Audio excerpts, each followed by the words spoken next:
The essence of basketball.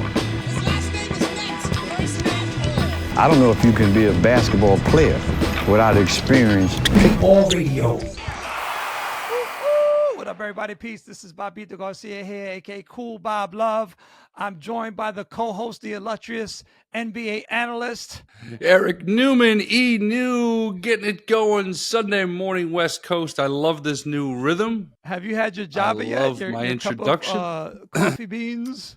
I have not. I have not had my West Coast beans yet. I'm gonna have them. I'm gonna have them after this. We are B-Ball Radio, a podcast that's dedicated to the history and culture of the game, everywhere from the playground all the way to the pros. And this week is another special edition of the in-season tournament by the grandest of grand leagues, the NBA. Eric, let's jump right into it, please. What did you see that was special in terms of recapping this past week in action in the second annual in-season tournament ever? The second annual. First of all, hats off to the league. Like, this thing is catching on, and it's here to stay. The first week was exciting. Let's just get it out of the way first. The Celtics scored on television. Looked terrific. It looked much better than it did in the design. Are you wearing a Celtics T-shirt affiliated? I see the colors. I'm wearing the Who's Playing for Second Larry Bird three-point shootout T-shirt this morning, which time period-wise goes very well with your vintage NBA hoodie. So we planned that. We planned that very well. For sending me this gorgeous essentials. Woof. It's really well made too. Okay. It's got like these little things on the wrist to like trap out wind.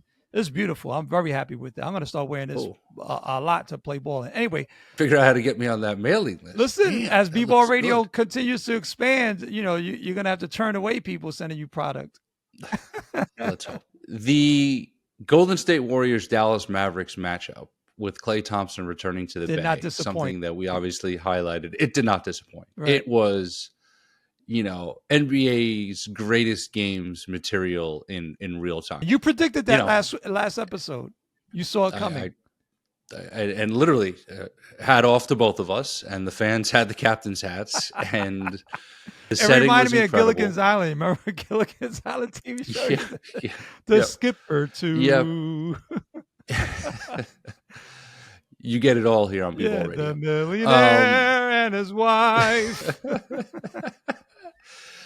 So the millionaires all delivered. Yes. Klay was terrific, but I mean, just when you think you've seen Steph Curry do it all, he brings out more magic. And it's special. I don't know if we've had this type of conversation about him, and I know we're keeping things at the frenetic pace of a 7 seconds or less offense on our show. But Loyola the way I look, bro, Bo Campbell, LMU, Hank Gathers, let's go. For sure. I'm sorry, their coach is a former LA Lakers head. Paul West. Yes, Paul Westhead. Paul Westhead. Yeah, sorry about that. I know you're a Celtics fan. It was in winning time. It was played very interestingly by Jason Segel. Yeah. Shout out Paul Westhead. Yeah, rest in peace, Hank Gathers. So I've been looking at Steph Curry since when they had the championship lull, and after the injuries hit. And Durant left for Brooklyn, and Steph led the Warriors back. I watched Steph Curry through the same lens that I watched Michael Jordan on the second three-peat. That I watched. I'm not a diehard Tom Brady fan, but I know greatness when I see it, and I know generational greatness when I see it, and that's how I sit down to watch Steph Curry every chance I have. And that was what really resonated with me during that Mavs Warriors game last week, and he was just brilliant. And the way the Warriors have now reinvented themselves with this team, where in the past, Steph had Draymond at a higher all-star caliber level. Klay Thompson was at an all-star caliber level. He obviously had Durant at an all-NBA MVP level. And Steph obviously was right up there with him. But never has Steph been the lone all-NBA player on a team playing so well. And, they're playing 10, 11 guys a night, and they're playing a frenetic pace.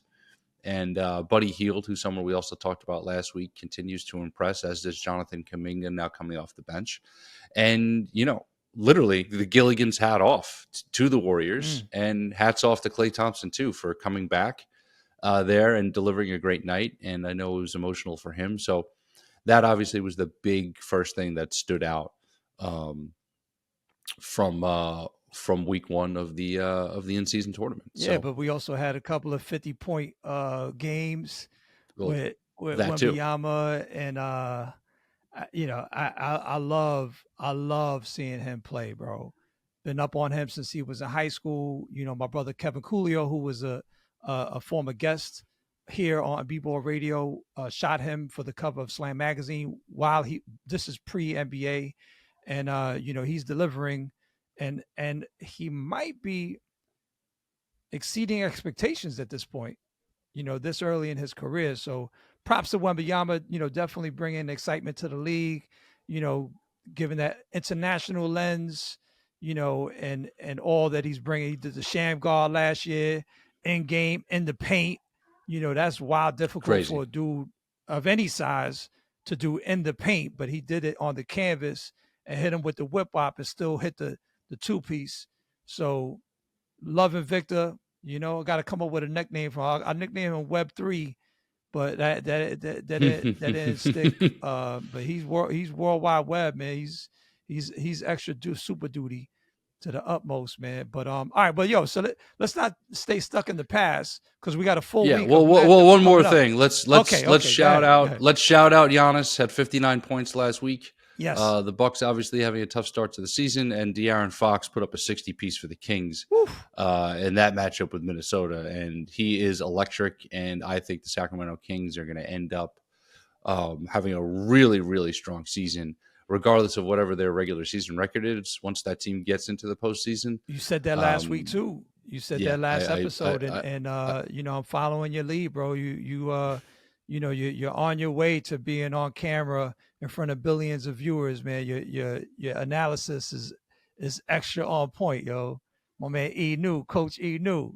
People don't know. I get my confidence from my PG, man. I just call it like I see it. All right, so my hands are ready. Shot pocket's ready. Shot pocket's ready. It's ready. Ready. So tell me, E, what matchups are you excited about this upcoming week?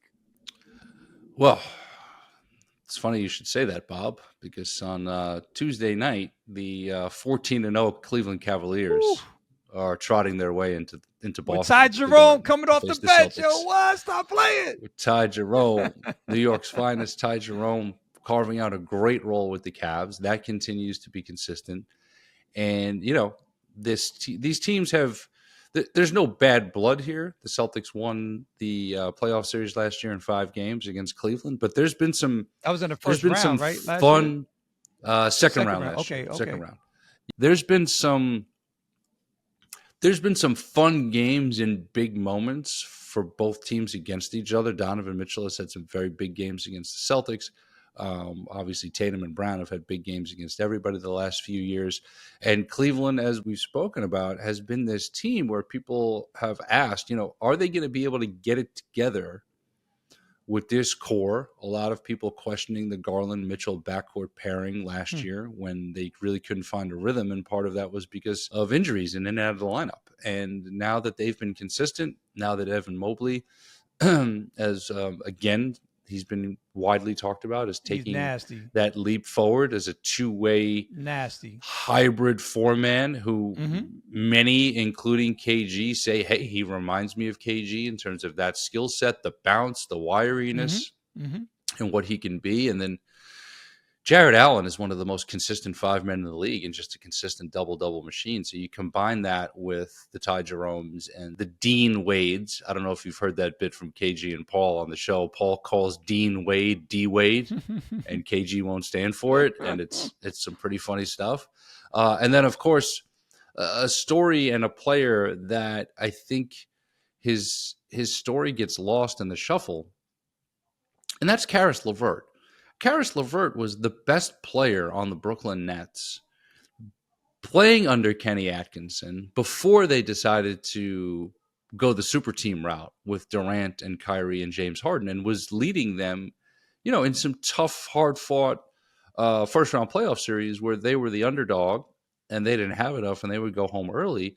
But Levert showed how talented he was. Then he had a health issue, and they thankfully were able to take care of that. But it was scary for a while. It could have been career altering, and he has found his way back. And this role he's in Cleveland, the numbers sometimes jump off the stat sheet. Sometimes they don't. But the fact that they have someone of his caliber and his quality to be the sixth man on that team, and if Garland or Mitchell need a night off or there's an injury, he can step in and he can play the 1, the 2. He can play the small ball 3. And 14-0 is 14-0. So No doubt. you match that up with the world champs. And the Celtics have been playing some tough games lately against some lesser opponents. It took a Tatum buzzer beater on Saturday in overtime from about 30 feet to beat the 2-win Toronto Raptors. But that's the beauty of the league. These guys are pros. Anybody on any given night can beat anybody.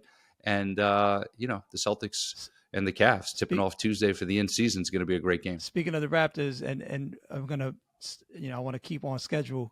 I'm going to mix in the uniforms. The Raptor uniforms look like practice jerseys, yo. You're talking about the city editions? Yeah. I mean, no diss. Yeah. But the Blazers and the Raptors, both teams that I've had love for over the decades. Yo, they're and listen, this is from a qualified perspective. I've designed for Nike, Adidas, Puma, K1X. Let them know. Let them know. Mecca, the PNB. I mean, I've got decades worth for 555. So I've done a lot of collabs. Design. I have merchandise. And I'm not saying I'm the end all be all, judgment at all. It's of course it's personal, but yeah, the Blazers. I mean, simplicity is wonderful, and it really works in some cases. But yeah, the Blazers and the Raptors, it looked like a straight up a practice jersey. All right, back to you. What other matchups? Give me one more matchup, E, because I want to keep looking at the jerseys though. Coming at the end of the show, we gotta tease them. Of course, the end season tournament. Looking at the jerseys though, teams. yes. Looking at the jerseys though, yes, that Raptors one feels like one of those mesh joints you'd get at Cosmic back in the day. No, that's like exactly, yeah. I really like.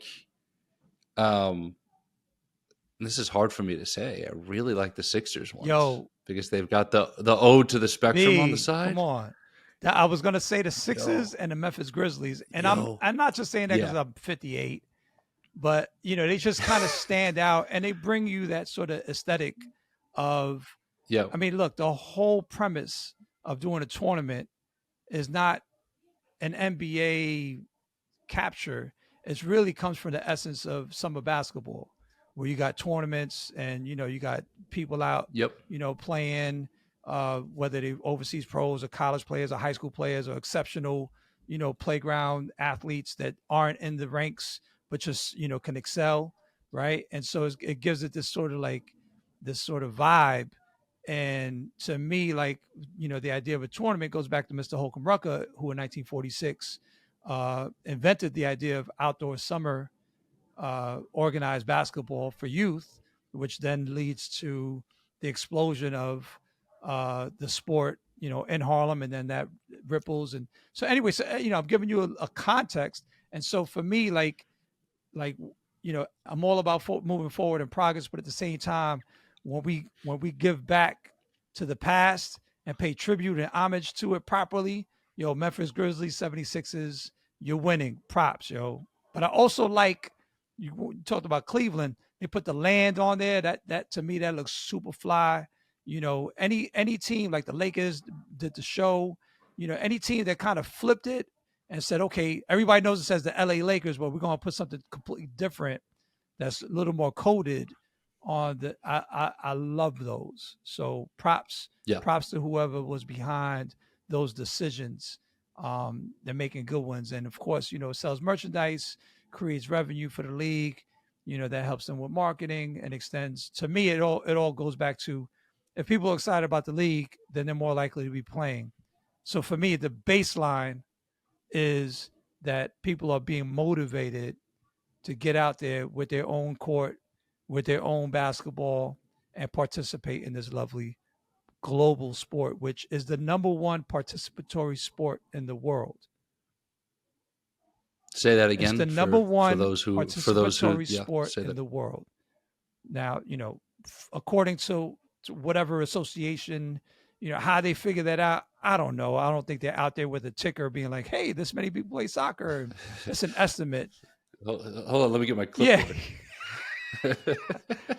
But it's growing and it's growing. And China, Brazil, India have been targets for a lot of brands and NBA because of the growing populations there and its impact. And so ultimately, if more people are playing, the much better. So, all right, I'm sorry, Eric. Why don't you give me one For more sure. matchup that you're excited about, and let's get to this in-season Yeah. tournament with classic teams, Two because that's going to take a minute to explain. All right. matchups, and you just talked about honoring the past. Well, we're going to spin it right back to the future. So on Tuesday, the Thunder visit the Spurs, and unfortunately, Chet Holmgren is going to be out for a minute for the Thunder. Ouch. He's got a pelvis injury, which is unfortunate because you would have had Chet matching up against Wembanyama. Yep. But the Thunder now are going all the way to the left with this. They're literally playing 5 guards at once. So Tuesday night, you're going to have one of the best teams in the NBA playing small ball against Wembanyama and the Spurs. And also, let's take a moment to just say, and send our well wishes to Coach Popovich, who's going to be out for a while. He had a minor stroke, and he's going to be taking some time off. So, hoping Coach can get back out there the second half of the season. Let me give props and to Popovich too, because when me and Kevin Coolio premiered our film in Berlin, Germany, guess who popped up at the screening, bro? Popovich. Popped up. Popovich popped was up in at the town screening. with the Spurs. Wow. I forget what NBA game was going on or what event or whatever it was, but Popovich on the low didn't ask for no spotlight, no nothing. He was just in the back, like watching the film. And me and Kev was like, yo, Wow. stop playing. That's like, that's love. You know what I'm saying? That's super supreme love, man. Who else was there? Sean Elliott was there, former Spurs. Oh, wow. He showed up. He got on the mic. I actually interviewed him. Fantastic player of college. Wasn't he a player of the year for Arizona? University of Arizona, first college basketball team I remember rooting for. 1988 Final Four. Yep. Sean Elliott, Steve Kerr, the baseball star Kenny Lofton. Okay.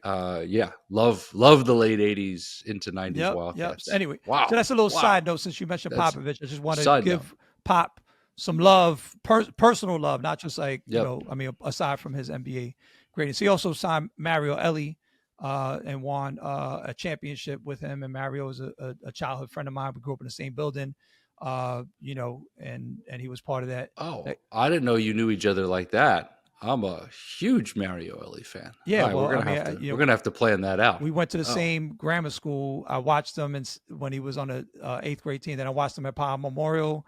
When he was All City, and then I rooted for him his whole ride. From the Warriors as a rookie at age 27, all the way to the championship teams with the Rockets, and then Spurs. He won 3 chips. Yep. And I don't want to tell you what floor he lived on in my building, but I'm saying we both grew up on 97th Street playing at the GOAT, and maybe we can have Mario on the show at some point. We got to earn that one. He's a little bit tough to get a hold of, but anyway, we have to do a special edition Mario Elie Kiss of Death episode. We're making that happen. Yeah. That is one of my favorite NBA moments of all time. No doubt. All right, I'm sorry, but I keep on interrupting. No, all good. So Thunder Spurs, you're going to have one of the top teams in the league playing small ball against Wembanyama and the Spurs on Tuesday night. I think that's going to be a lot of fun. Beautiful. And the Thunder obviously have a lot of capable perimeter players. And we're not going to be NBA.com right now and name rosters and stats, but watch the Thunder and the Spurs on Tuesday. After you watch the Cavs and the Celtics on Tuesday. And then Friday, it's Mavs at Nuggets. And I had a what feeling you Joker were is going to go doing right there. I now. had a feeling. What Joker's doing right now with these triple double numbers. I mean, we hear the phrase video game numbers, but this is next level stuff. And of course, the Dallas Mavericks, the defending Western Conference champs, with Luka, with Kyrie, with Clay. They have a big man rotation with Daniel Gafford, who's starting to play a little bit better, with Derek Lively. This is going to be a really, really high intensity playoff like game for the in-season tournament in Denver on Friday night. So don't miss that. Don't miss that either. Quick question for you, Coach E-New. A few years ago, I saw Boogie, or maybe it was last year or a couple years, whatever. Boogie, your man, who you did the documentary on, was talking about how Jokic was overrated. And he since won a champion. This is before he won the NBA chip, and I think he at that point he had just won 2 regular season MVPs. But at this point, can anyone say that Jokic is overrated, or does that conversation dead it?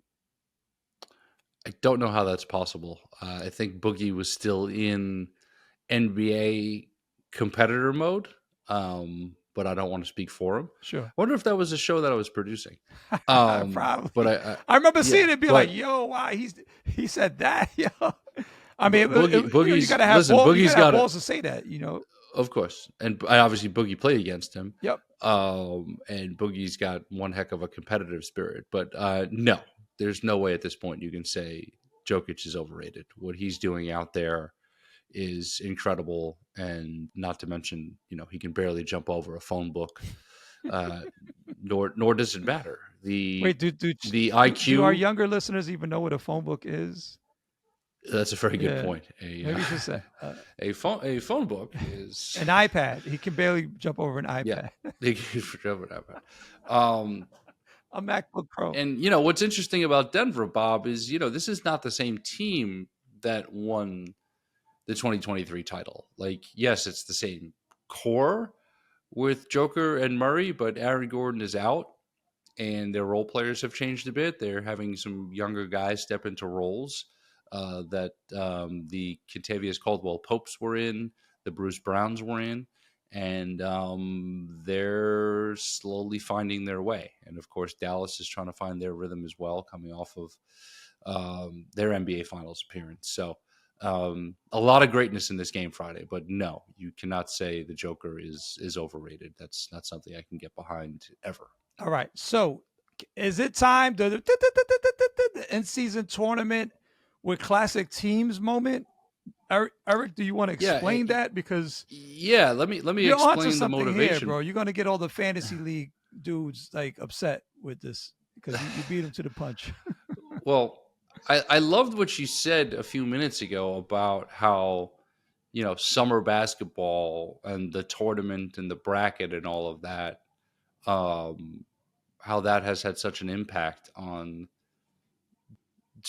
the culture of basketball over the decades. So that's something that we should also delve into in the future, is kind of a summer tournament, summer team, whether it's by city, by era.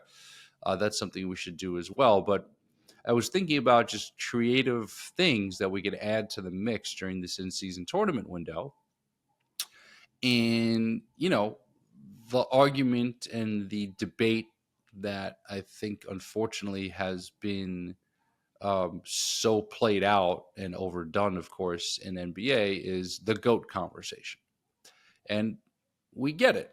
And, last night I watched 25 minutes of Jordan highlights because that's what I like to do once a week. But I'm mad at that. When it comes to teams, and I want to credit Draymond Green.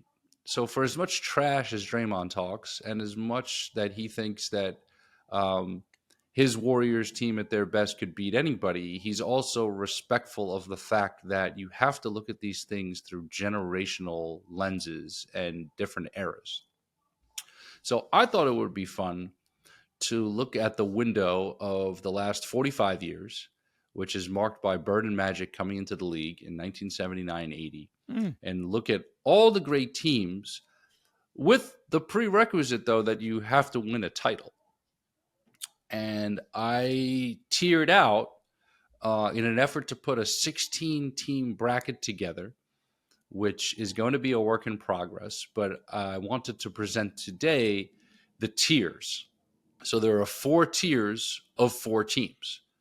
And from there, I think maybe if enough of our listeners are interested in sharing their opinions on our social platforms, we can listen to them along with develop our own bracket to put into motion here to figure out who is the best single season NBA basketball team we've seen since 1980. So, are you ready? So when you say best single season team, you are taking into account their regular season record as well as their finals record. So if someone was like 8th seed, like the Knicks when they were 8th seed in 99, but then they made it all the way to the chip. Now they didn't win, but had they won, they wouldn't do well in this bracket because they didn't have a great regular season. Or are you just saying straight NBA finals performance? I'm taking everything into account. Okay. All right. I'm taking, you had a 60 plus win season. You won the title. Mm-hmm. And you are clearly a team that's in the greatness conversation. Okay. Yes. Cool. So as much as we love LJ and those 99 Knicks, even if they won it, they would not be in this conversation. Right. Okay. Cool. So no 8th seeds. All right. Let's go. Yeah. Yeah. And again, it's winning seeds, it's winning the title. So the 73 win Golden State Warriors, sorry, you're not in this. You didn't win the title. Okay. You didn't win the title. Okay. So I'm going to go from tier 4. Okay. So tier 4, the 2004 Detroit Pistons with Rasheed Wallace, Chauncey Billups, Rip Hamilton, Ben Wallace, Tayshaun Prince. The 2003 San Antonio Spurs, which was their second title of the era, which was the last year that David Robinson was with the team, paired with Duncan, Ginobili, Parker, and a cast of terrific role players. Tim Duncan was the MVP as well. Mm-hmm.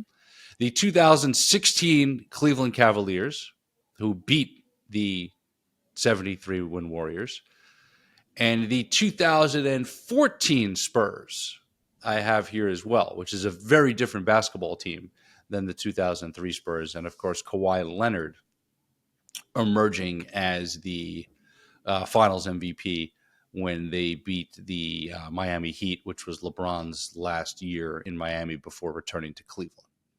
So that is my tier 4. My tier 3 is the 2013 Miami Heat, the second of the back-to-backs for LeBron, D. Wade, Chris Bosh. I believe they won 27 games in a row at that point during the season. They had a very underrated, tough 7-game series with the Indiana Pacers with the pre-injury Paul George, with Lance Stevenson blowing secrets into LeBron's ears. Yeah. David West. I mean, this was a different league in 2015. You could play David West and 7'2" Roy Hibbert on the floor at the same time. And the Pacers took Miami the distance in the East. And then, of course, Miami was one defensive rebound away from the San Antonio Spurs from losing the NBA Finals in 6 games. And, of course, Chris Bosh gets the offensive rebound, kicks it out to Ray Allen in the right corner. Mike Breen says bang, and the Heat go to overtime, force Game 7. Signature bang. Yes. Speaking of somebody else, we need to get on B-Ball Radio. Absolutely. We need to play pickup ball a Mike at Breen the appearance. 14 Street Y and has a jump shot. Yes. Mike Breen's a cool cat, man. Cool cat. Yep. So the 2013 Heat, the 2024 Boston Celtics, who I don't think people understand the level of greatness around their two-way play, and of course the continued level of greatness this team can just achieve with this core in the future. And then, of course, the 2009 Los Angeles Lakers, which was the Kobe Bryant-led revenge tour after getting their doors blown off in Game 6 in '08 to the Celtics, having a full off season and training camp with Pau Gasol, and then coming back, winning 60-plus games, and beating a very good Denver Nuggets team led by Carmelo Anthony in the 2009 Western Conference Finals. That was, of course, Chauncey Billups on that team, and then beating the Orlando Magic in the finals as the Celtics did not make it back due to Kevin Garnett's injury in February. So we didn't get that rematch with both teams fully healthy in 2009. But that 2009 Lakers team was terrific. Tier 2, the 1992 Chicago Bulls, the second of the first three-peat, domination throughout the year, 60-plus wins. They faced a very, very scrappy and gutsy New York Knicks, Pat Riley-led team in the second round. That's the team, Bob, if you remember, that still had Mark Jackson, that still had Xavier McDaniel. It was before the trades to bring in Doc Rivers X-Man. and Charles Smith. It was early Starks, early Mason, and those Knicks-Bulls games were awesome. The Bulls won that series in 7 and then went on to beat the Blazers in the finals in 6 games, and that was a very, very good Portland Trailblazers team. BJ Armstrong, someone who I used to do a show with, No I doubt. would ask BJ all these things about the 90s, and I said, BJ, who's the best team you guys beat? And he thinks it's the 92 Blazers, which I think are a little bit underrated. And, of course, that Blazers team played in the NBA Finals in 1990. They lost to the Pistons, the second championship for the Pistons. And then they were upset by the Lakers in 91, who went on to play the Bulls. And then they were back in the finals in 92. So that Blazer team, very, very tough out of the West that the Bulls took care of in 6 games. And let's see. So that's tier 2. The 92.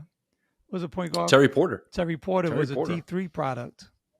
Yes. And correct me if I'm wrong, played front court in D3 and then turned himself into obviously a championship caliber point guard in the pros. Yeah. I didn't know that, but I think it was University of Wisconsin something. Stevens Point. Yeah.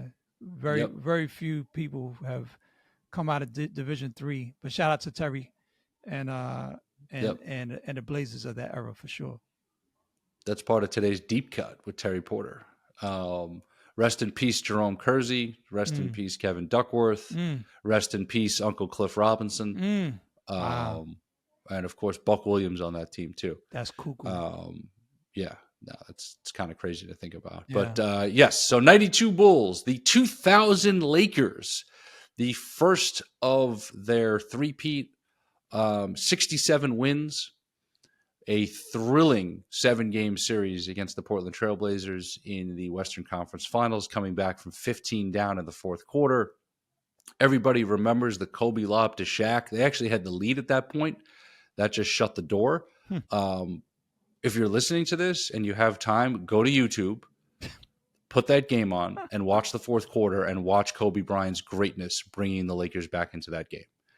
And I will say this, the 2000 iteration of the Portland Trailblazers might be the best team that never played in the NBA Finals. That team was that good. Sheed, Sabonis, Brian Grant, Damon Stoudemire, Steve Smith, Scottie Pippen, Detlef Schrempf, Greg Anthony, a young Jermaine O'Neal. I'm forgetting somebody, but that team was that's outstanding. a stacked crew right there. Stacked team. The 1983 Philadelphia 76ers. Moses Malone, 3-time MVP previously with the Rockets. I'm sorry, 2-time MVP with the Rockets. Wins his 3rd MVP that season with the 76ers, joining. Now, Dr. J is not prime Dr. J, but he's still all-star level Dr. doubt. J. Bobby Jones, Mo Cheeks, Andrew Toney, and they traded, I believe, Chocolate Thunder, Darryl Dawkins, and Caldwell Jones had to go in that trade to bring him in. Lionel Hollins, I think, was still there. Mark Mark Ivoroni on that squad. Mark Ivoroni, who is very well known for getting punched in the face by Larry Bird. And the Sixers were dominant. 65 wins, and did they sweep to the title? They lost one Moses game. Malone predicted 4-4-4. Yeah, He said exactly. 4-4-4. But now I don't think they. They did have one loss. I think I don't remember. One loss, But they which is were what dominant. They were definitely dominant.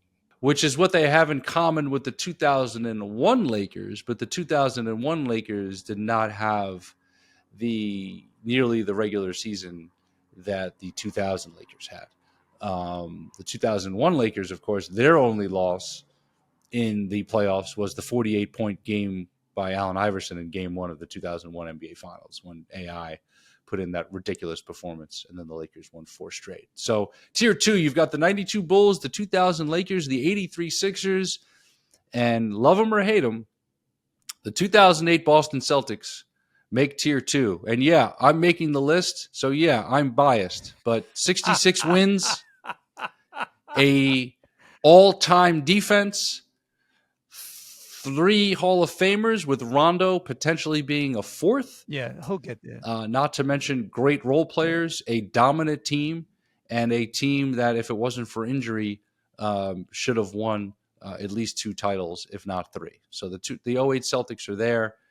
And yes, they played 7 games against Atlanta. And yes, they played 7 games against LeBron James and the Cavs. Paul Pierce calls Game 7 against LeBron his greatest game because of the stakes, because of the matchup, both topping 40 points. Titans. Incredible. And then, of course, them against Detroit in the Eastern Conference Finals was a great series. And, of course, Kobe Bryant and the Lakers, who traded for Pau Gasol right before the deadline in February and made an unbelievable run after that deal. Who was Gasol playing with before he got to the Lakers? He was with Memphis. Really? Because then his brother played for Memphis too, right? His brother was in the trade. His brother ended up was either already drafted and they had the draft rights, or is the draft pick that became him. Wow. And he ends up going to Memphis. But Pau. We interviewed Powell for the KG doc, and he was also interviewed by Rachel Nichols on the Headliner show that I used to direct and produce that was on Showtime Paramount. And Powell has told this story many times, where the first game they're playing against the Nets, and Kobe's just speaking to him in Spanish and telling him just where to go every time down and giving him a crash course on what they need to do to win that night because he just got there. Mm-hmm. And beautiful bond that Kobe and Powell had on and off the floor, and obviously Powell very close with the family. So tier 2, the 92 Bulls, the 2000 Lakers, the 83 Sixers, the 2008 Celtics, and tier 1, the top 4 teams to win a championship and have great regular seasons since 1979-80. This is in no particular order. None of these tiers are in order. The 1996 72-10 Chicago Bulls. For those that didn't start watching the NBA until the 2000s, please go back and look at this Bulls team.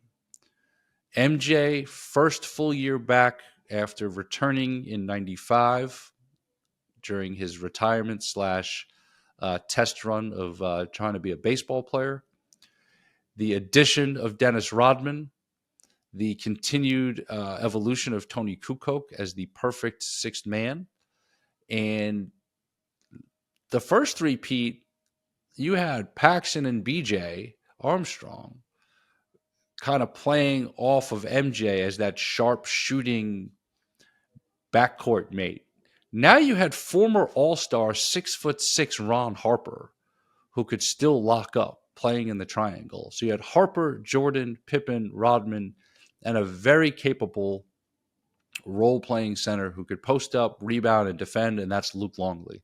Luke Longley did very well from Australia with his size, and then you add in Tony Kukoc, Steve Kerr, and the rest of that bench, and the Bulls were incredible. 72 wins, and they defeat the Gary Payton, Sean Kemp Sonics in 6 games in the finals.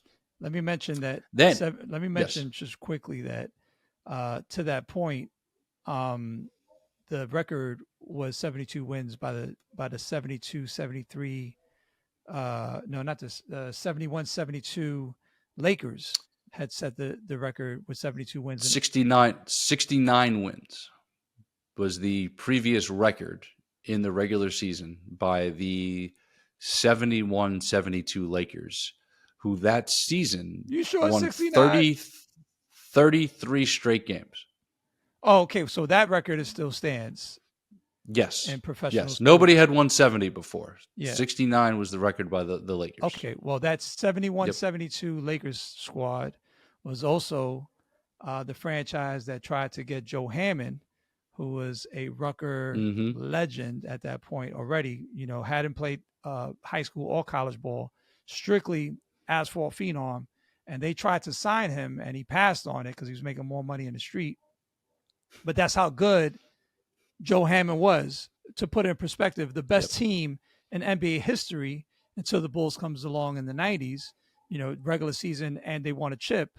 So they arguably could be in this in-season tournament, but you were not going past 79. But if there was a team, it would be the Lakers. And they tried to sign, they offered a contract to Joe Hammond.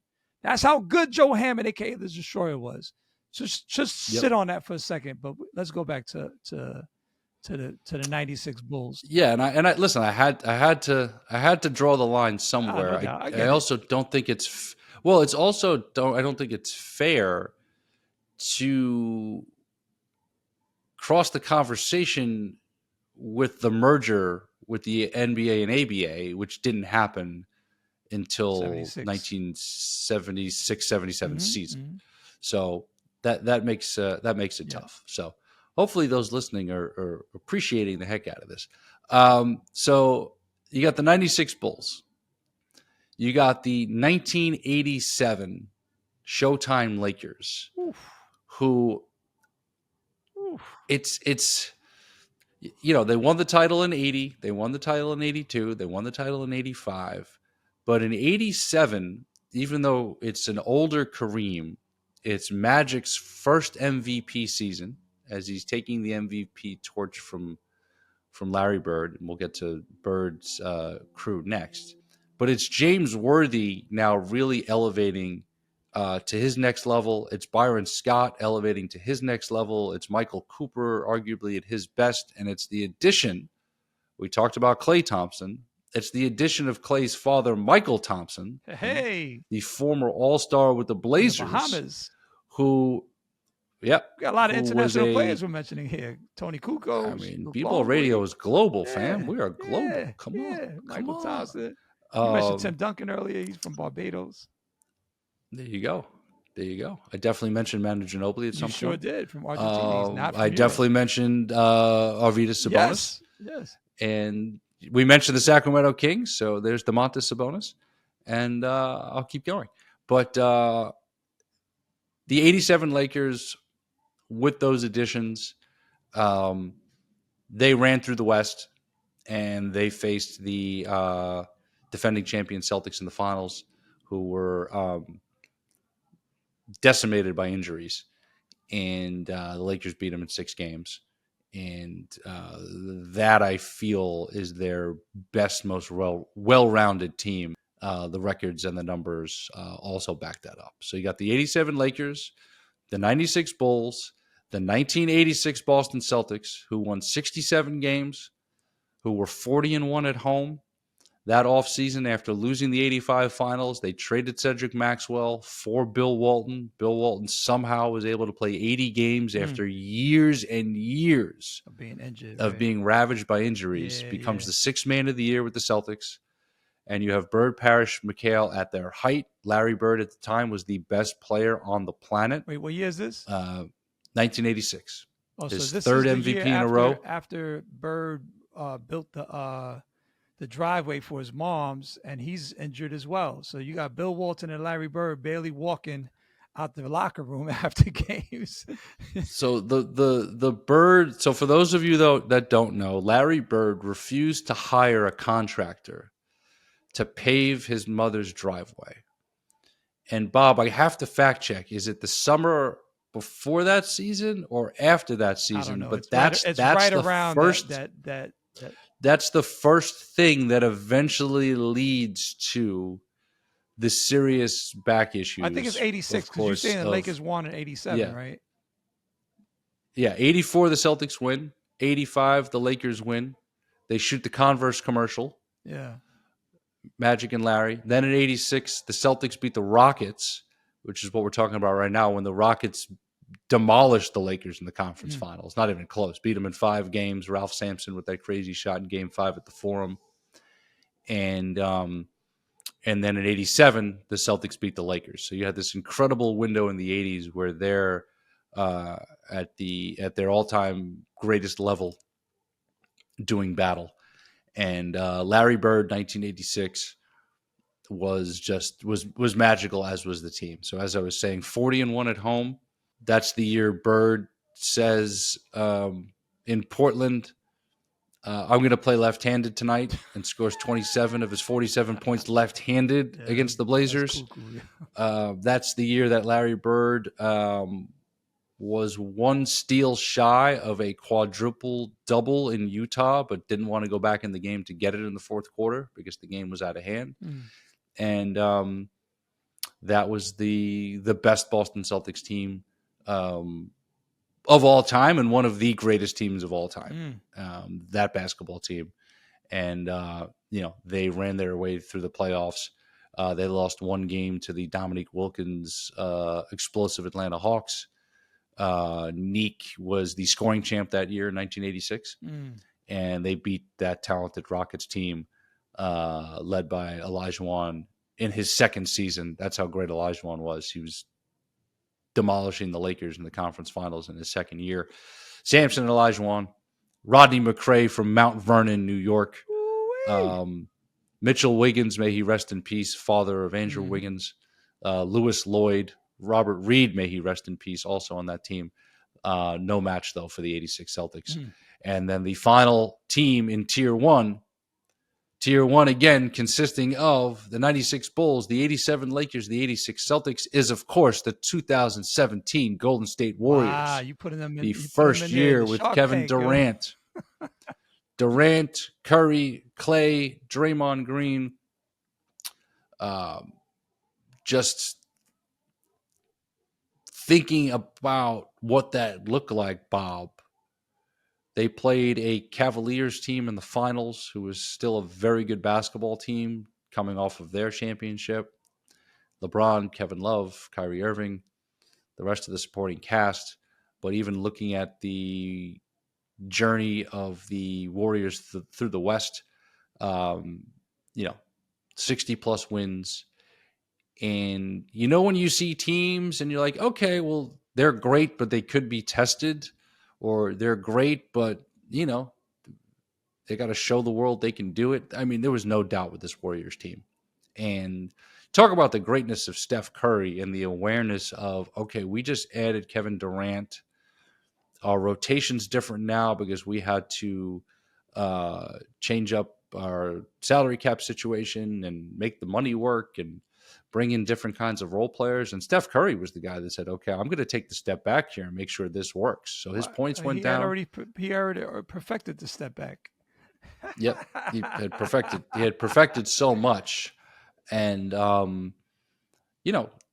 obviously that free agency, I remember being on a friend's grill in a backyard, knowing that Durant was meeting with the Celtics in the Hamptons and thinking they had a shot at him because Brady was going to the meeting. And then obviously young Isaiah Thomas, who was leading the Celtics at the time, along with the Celtics brass. I remember, Bob, I had burgers on the grill. I had spatula in one hand and my phone with Twitter in the other. Just hoping there was a shot at KD. Burning everyone's food. Charring the burgers. But, as Celtics fans, we thought we were going to get KD in 2007. Wow. And then the Celtics lost the lottery, ended up making the Ray Allen and KG deals, and we know the history from there. So thinking there was another shot to get him, but obviously there wasn't. And obviously everybody called him the villain. Everybody was hard on him. How could you join those guys? You just lost to them. They just won 73 games. Well, Kevin Durant didn't just make a basketball decision. He made a business decision. And that business decision is going to be paying dividends for him and his family for generations because of going to the Bay and everything that came with getting to know Silicon Valley, everything that he's been building with Rich Kleiman, boardroom, and many other things. So the 2017 Warriors, were an incredible basketball team, and they round out tier one of the greatest championship teams since 1980. And now, next week, we're going to put them in a bracket, and we're going to roll them out there, and we're going to look at some matchups and some fun positional things, Bob, in terms of, what would Moses Malone do against 2000 Shaquille O'Neal and things like that. Oh man! And we're gonna have a lot of fun with this, and I think this is a fun model to also put towards Summer Ball and different cities as well. So I appreciate you gassing me up to do this because I was, as you know, I love my history segments and convos. You do. And you're a mathematician when it comes to NBA history. I'm telling you, man, NBA on TNT, Ernie Johnson, be warned, bro. E. Newman he's on the chase, bro. Yeah, I don't know that we're going to be able TNT is no longer going to have the league rights next year, but let's talk to Amazon and NBC and let's get this going. Yeah, I don't know that we're going to be able to keep you here at B-Ball Radio for much longer, man. You're going to get scooped up, man. It's like we're like in the G League right now, like you. Hey, I love getting wins with my boy in the G League. No doubt. Appreciate that. Listen, people, this is B-Ball Radio, podcast dedicated to the sport as much as we love it from all angles, sports history, culture, and beyond. We would love for you to follow us on all the platforms that wherever you listen to podcasts. If you see that click to follow, please do that. Share it with your friends. So the conversations that the conversations that we're having here are quite unique. We hope that it's providing some entertainment and some insights to you. So we appreciate the support. Everybody that's been blasting us on the socials and the DMs and the phone calls and all that. Keep it up, man. Shout out to our staff. Shout out to all the platforms that are showing us love, Art19 and beyond. And E, much love. You have a blessed day. Look forward to next Sunday recording again as we'll recap. We're going to do this during the whole tournament. So you got 4 weeks of weekly, then we'll go back to doing bi-weekly, or maybe not. Maybe we just keep this going weekly. We had good numbers this week. Everybody tuned in. Go and listen to our older shows. We got interviews with Jesse Washington, the New York Times bestselling author, Kevin Coolio, a photographer, photojournalist who's traveled to 50 plus countries. We had Eddie House, former NBA champion, 2008. We got a lot of fun shows. We got a lot of fun guests. So enjoy the professor. The professor. Oh, come the on. Hoop Dreams celebration of 30 years with Arthur Agee and William Gates. Yes. Don't shortchange it, Bob. Yes. Give them the goods. Yeah. Give them the goods. All you got to do is look at the feed, the B-Ball Radio feed, and see all the excellent shows. So go out there and enjoy it. E, much love. I'm going to talk to you soon. B-Ball Radio, Bobbito Garcia. I'm out. Eric, if you want to close it, you go ahead.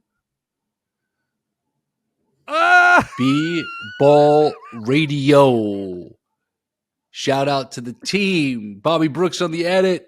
Sam on the research and archival. Deja and Amanda on social media. There it is. Have a great Sunday. Well, today is Sunday. You won't be listening to this till Monday, Tuesday. So have a great week of life, a great week of basketball.